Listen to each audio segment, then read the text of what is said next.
Well, good morning, magandang umaga, and welcome to another video of Dutch Pinay Life here in hot and sunny Philippines. It's been a long while since we uploaded the video, and the reason being that last month was not a happy month for my wife and her family, my family-in-law. We had two funerals. Her uncle died, 85, and a few weeks later she lost her oldest brother under quite tragic circumstances. It had great impact on as well my wife and her family. But now it's time for a new video, and today's topic is electricity in the average small Philippine house. How it is and what I did to make it all more safe. First, let's take a quick walk up to the electricity meter. Not seldom the meter is not in the house or near the house, but a little bit further on the road. And our electricity meter is the same, it's about 200 meters away. Let's take a look there.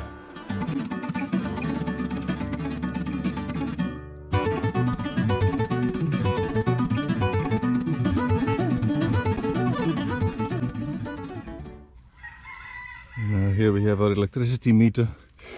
I put a lock on. There's a breaker, 63 amps in here. This is our meter. Wiring going up and going back to our house. And everybody has this meter here and there. That one is removed because people sold their house. And this is ours. And it's hard to see which line is ours. I have no idea. The whole neighborhood is coming from the meters to their houses, and they're supported by trees, bamboo posts. And after the typhoon that we had to put up most of those lines again.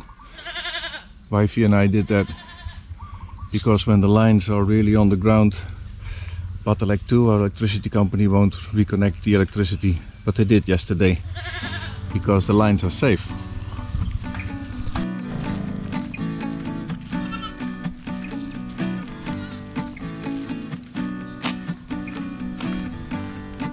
Back in the house, most houses don't have a breaker box and different electricity groups to divide the electricity over all the outlets and all the appliances that you have. It's often just two lines coming in, no ground, and it goes into a little metal gray box. The one I have here, let me see if I can open it with one hand.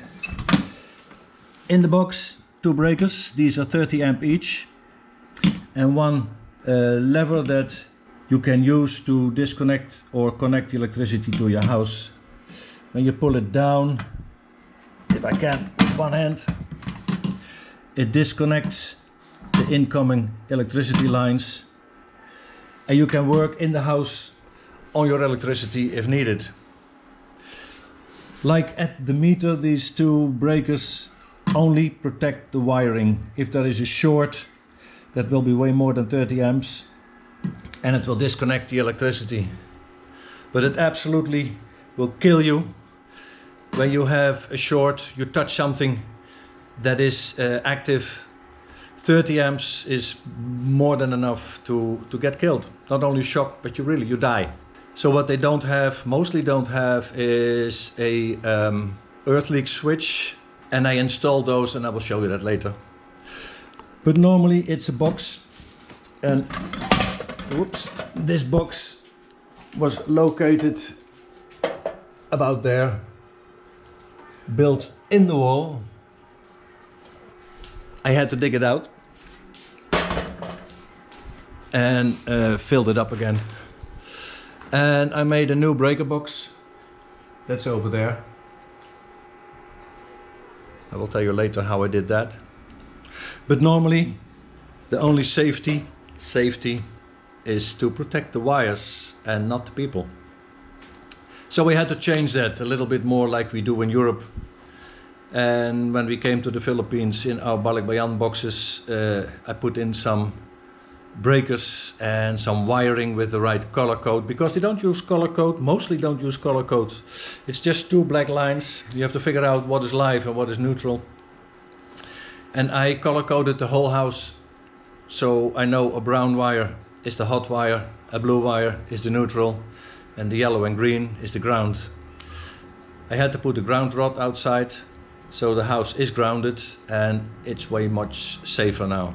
Just outside the house, behind the door, I put up an 8 feet copper rod, drilled it into the ground, attached the big ground wire, and as you can see, it goes up in the corner into the house. And when we go back into the house, you can see that it's coming out of the wall there and then going to my main breaker panel. Well, I think most of you are familiar with the phenomenon that's called here a brownout. A brownout means no electricity, and it happens a lot in the Philippines. Everybody who's been in the Philippines can verify that sometimes you just don't have electricity. Sometimes they schedule it, you can look it up on Facebook. Mostly it's a whole day for maintenance or repairs or whatever, or extension of the network. But most times you don't get a warning, they just cut off the electricity, and if you're lucky it's a few hours.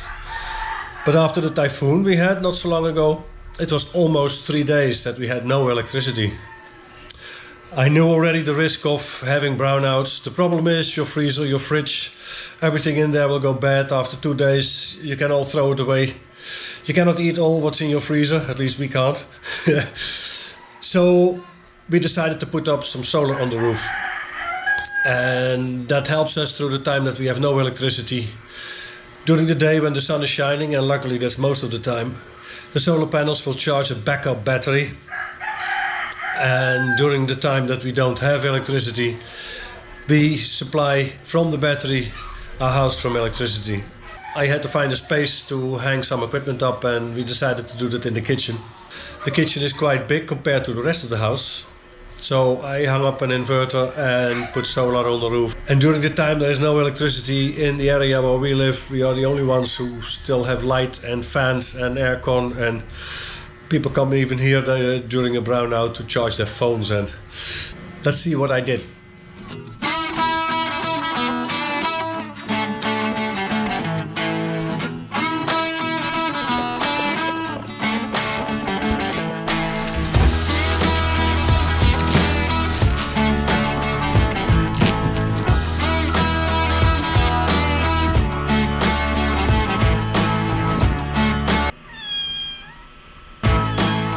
So sweet. This is the board I put up. Plywood, 16 millimeters. This is where all the components will be screwed on. The grow rod, the breaker box, the fuses. Later on the floor will be a battery pack. The walls are hollow block. Like the word said, they are hollow. They should put cement in there, but sometimes they economize a little bit, I think, and there are hollow spaces. So I had to use quite a lot of anchors to secure it. And even at the bottom, it's not really tight. Now this doesn't carry anything, luckily. But the top ones here are all quite secure, so that should not be a problem. The grow rod, it's a 3-in-1 inverter. It has everything inside what I need.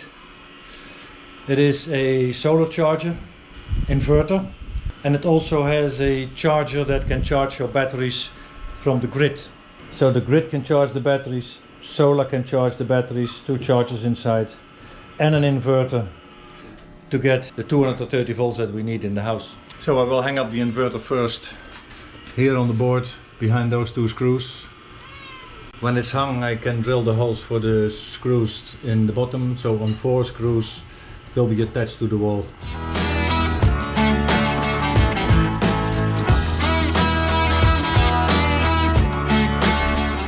And it's already quite solid. It's hanging on 2 screws now. I thought I needed backup rings, but I don't. It's really rock solid, doesn't go anywhere. Now the bottom panel is held on by 1, 2, 3, 4 screws, Let's take them off and look what's inside.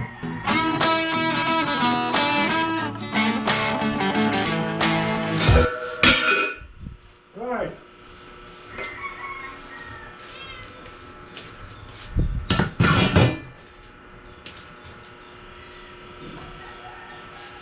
Found it.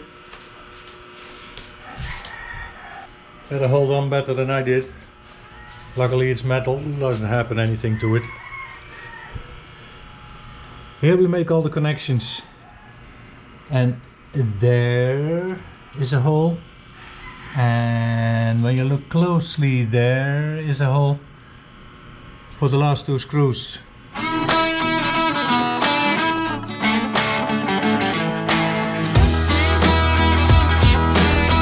So it should be secure now. It's hanging. This inverter can handle battery power, positive and negative. The solar will go in there. Input for the grid power, output for the grid power, and those lines will be put on the board. Next week when the solar comes, it probably will come through the roof, through a conduit I think. Two panels will be put up, 550 watt each, so that's 1100 watts. The angle of the roof is facing south, and it's the perfect angle to get full sun. The sun is almost straight above us. On a little angle it will be perpendicular to the panels, so I expect a great deal of the day to get the 1100 watts that the panels should be able to deliver. So the main power will go to the grow watt. From the grow watt it will go all the way back to my breaker box, and from there I have now at this moment 3 groups, one for the aircon. Let me show you. This is my breaker panel. Main switch, earth leak. This one is for the aircon in the bedroom. This one is for the light and the outlets in both rooms, our bedroom and for now storage room. And this one is for the living room, kitchen and the CR. And this one probably will be for the aircon that we will get in the room. Or maybe I will use this one behind another earth leak switch. Maybe that's better. And use this one for the air conditioning of the living room. The disadvantage of putting everything behind one main breaker is when one of the breakers trips, when the main breaker trips, the whole house is without power.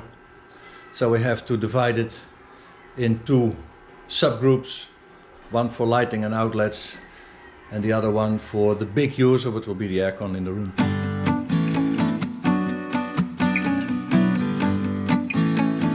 In the house you see that blue line. In that blue conduit the 2 electricity lines from the meter come into the house, into that junction box, the middle one of the 3, going over the wall into our kitchen. When we go over to the kitchen, I push, it goes over the wall, comes down into this little breaker box, the main switch and the earth leak switch coming out again, going into my grow watt inverter. So the main power is attached to my grow watt inverter. What this thing does is choose if I use utility power from the meter or battery power. It's a temporary setup.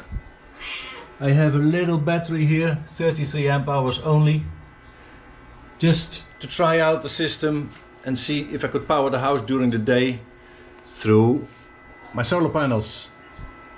They put up some solar panels on the roof. As you can see, there was a firm that had a really good deal, a good price for 2 solar panels, 550 watts each, so For now I have two panels up the roof, both 550, so 1.1 kilowatt of power during lunchtime when the sun is really high.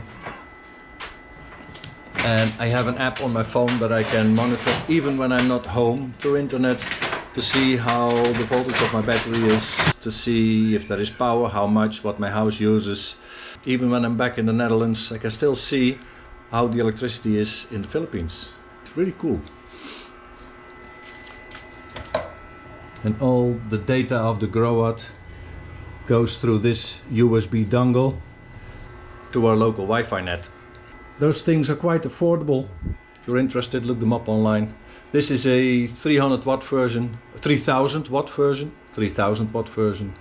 And that's more than enough for the aircon and the fridge and coffee maker and the water cooker and whatever appliances we have. We don't have really big loads except the aircon, but the aircon is only when it's cooled down like 500 watts, and it's absolutely no problem for the grow-out. So for a simple house off-grid, this is a very nice system. From the grow-out, the electricity goes back up, again over the wall, back to the living room. From the living room it goes down in this second conduit to again a main breaker, again a earth leak switch, and I have installed 3 separate groups. There is room for 4, and these, if we get another aircon, I also want an aircon in the living room.